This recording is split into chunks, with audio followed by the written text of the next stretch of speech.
কেমন আছেন সবাই? সাধারণ মশলায় বারবিকিউ।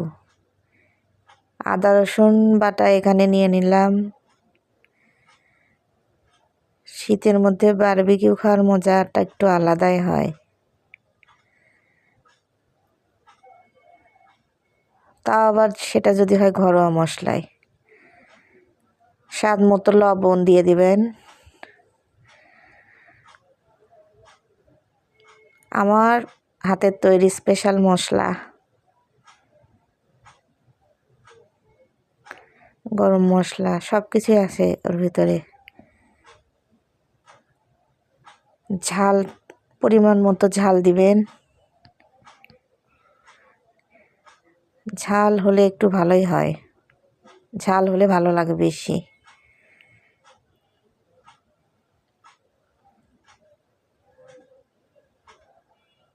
সরিষার তেল, কিছু পরিমাণ সরিষার তেল দিবেন।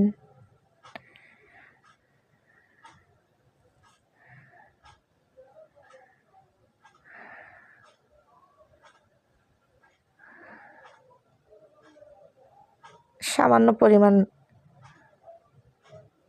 টেস্টিং সল্ট দিলেও হয়, কিন্তু আমি এখানে বাসার ঘরোয়া পদ্ধতিতে যেহেতু করেছি তাই একটু চিনি দিয়েছি।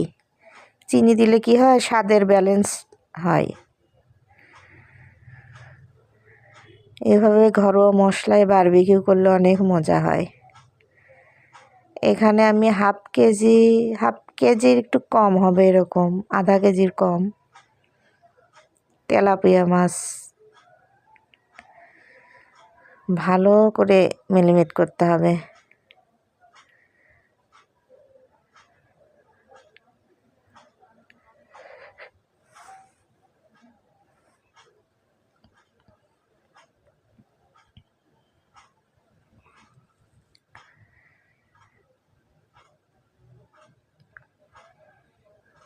ভালো করে মাখিয়ে প্রায় আধা ঘন্টা 1 ঘন্টা রেখে দিলে ভালো হয়।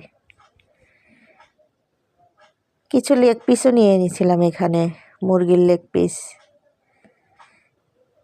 সেগুলোকে ওই মশলা দিয়েই ভালো করে মাখিয়ে আমি 1-1.5 ঘন্টার মতো রেখেছিলাম। রেখে